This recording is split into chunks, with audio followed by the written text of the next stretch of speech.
Assalamualaikum warahmatullahi wabarakatuh. Selamat datang saya ucapkan kepada semua yang telah hadir, terutama kepada Bapak Dede Rahayu SSMPD selaku dosen dari mata kuliah Business Communication dan juga tentunya rekan-rekan sekalian yang saya cintai.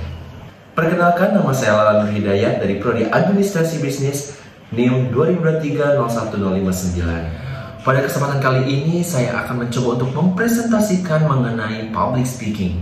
Ya, public speaking adalah salah satu skill yang harus kita kuasai dalam berkomunikasi. Di sini saya akan memaparkan beberapa teori yang tentunya akan bermanfaat jika kita mengimplementasikannya dalam kehidupan sehari-hari. Dan langsung saja kita ke materi yang pertama tentang public speaking. Public speaking berasal dari dua kata, yaitu public dan speaking.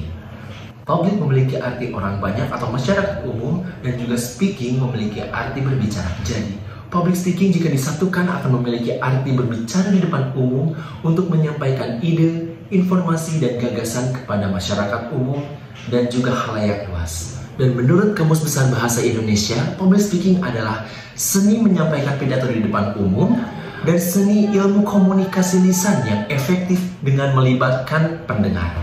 Berikut adalah contoh perkembangan public speaking dari masa ke masa. Yang pertama, masa perjuangan sebelum tahun 1945. Pada masa ini, orang yang melakukan public speaking adalah para pendorong gerakan kemerdekaan Indonesia. Yang kedua adalah masa Orde Lama, yaitu dari tahun 1945 sampai 1965. Pada masa ini, public speaking belum berkembang di khalayak umum. Yang ketiga, yaitu masa Orde Baru dari 1965 sampai 1998. Pada masa ini, kebebasan mengemukakan pendapat melalui teknik public speaking juga belum berkembang karena masih tertekan. Yang keempat, masa reformasi, yaitu dari tahun 1998 sampai sekarang. Teknik public speaking berkembang sangat pesat setelah berakhirnya masa Orde Baru. Dan di masa inilah mulai bermunculan para inspirator seperti Mario Teguh, Melly Riana, dan banyak lagi. Setelah kita mengetahui pengertian dan juga perkembangan public speaking, sekarang kita ke materi yang selanjutnya, yaitu tujuan dari public speaking. Tujuan utama dari public speaking adalah menyampaikan informasi. Selain itu juga untuk mempengaruhi pendengar dan audiens. Selain itu juga untuk mempengaruhi sikap dan pendapat audiens. Dikarenakan materi ini ada dalam mata kuliah Business Communication, sehingga public speaking dalam lingkup bisnis bertujuan untuk membangun merek, memperluas jaringan profesional, dan mempromosikan brand atau jasa. Selain itu, public speaking juga memiliki beberapa manfaat, di antaranya untuk meningkatkan kepercayaan diri, meningkatkan value diri, kemudian menjadi komunikator yang baik, selanjutnya menumbuhkan skill kepemimpinan, kemudian mudah untuk bergaul, dan juga meningkatkan pengetahuan. Selain memiliki tujuan, public speaking juga memiliki manfaat yang sangat banyak. Di antaranya yaitu mengembangkan kepercayaan diri, kemudian melatih untuk berekspresi dalam berkomunikasi, kemudian membantu menyatukan banyak orang, selanjutnya untuk membantu menyampaikan gagasan dan juga pencapaian tujuan, menunjukkan integritas dan juga sopan santun, kemudian memperkuat value diri, selanjutnya membuka peluang bisnis dan karir.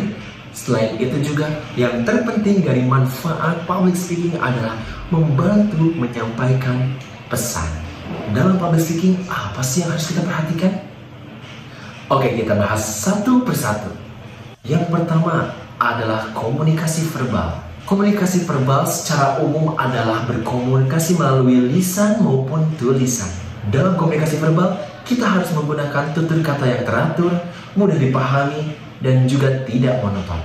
Yang kedua adalah komunikasi non-verbal. Dalam komunikasi non-verbal yang harus kita perhatikan adalah pakaian yang kita gunakan, body language atau bahasa tubuh, kemudian eye contact, space, dan juga bahasa. Yang ketiga adalah materi. Kuasai materi yang akan disampaikan, pahami secara mendalam topik yang akan diinformasikan. Karena dengan kita menguasai dan memahami materi, tentu apa yang akan kita sampaikan dapat tersalurkan dengan baik tanpa adanya keraguan. Yang keempat, audiens. Kenali audiens seperti jumlah, gender, usia, dan lokasi. Dengan mengenali audiens, kita juga dapat memahami apa yang akan kita lakukan dan juga tidak boleh kita lakukan. Untuk selanjutnya, teknik vokal, atur volume suara, ritme bicara, artikulasi, dan intonasi yang digunakan. Maksud dari teknik vokal ini, kita harus menjaga keutuhan informasi tanpa adanya ambiguitas kepada audiens. Apa yang kita sampaikan harus terdengar jelas pula oleh audiens. Yang keenam adalah gerak tubuh atau body language. Dalam public speaking, gunakan gestur yang sesuai dan perhatikan juga gerak-gerik tubuh kita yang lainnya. Yang ketujuh adalah percaya diri atau confidence. Dengan kita menguasai materi, tentunya akan meningkatkan rasa percaya diri kita. Yang kedelapan, latihan. Hal yang sangat penting untuk kita bisa berpublic speaking dengan baik adalah dengan cara latihan. Dengan latihan yang konsisten dan juga memperbaiki setiap apa yang menjadi kesalahan kita, tentunya akan membantu kita untuk menjadi lebih baik lagi dalam berbicara dan berkomunikasi di depan umum. Dan yang terakhir adalah grooming. Karena dari sosok public speaker yang harus kita jaga selain skill kita berbicara adalah grooming atau penampilan. Karena setuju atau tidak setuju, penampilan akan menunjang rasa percaya diri kita. Dalam public speaking juga ada hal yang harus kita ingat. Yang pertama adalah know yourself. Ketahui diri sendiri.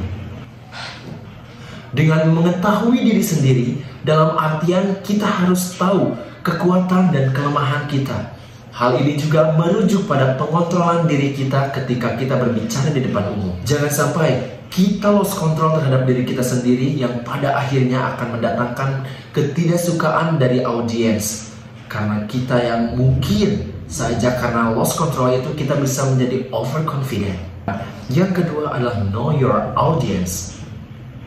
Seperti yang telah kita bahas, kita harus mampu memahami audiens. Dengan memahami siapa mereka, apa yang mereka ketahui dan tidak ketahui, serta kebutuhan dan harapan mereka dapat membantu kita dalam menyampaikan pesan dengan baik dan efektif. Dan yang ketiga adalah know your material. Hal ini adalah hal yang paling penting dalam public speaking.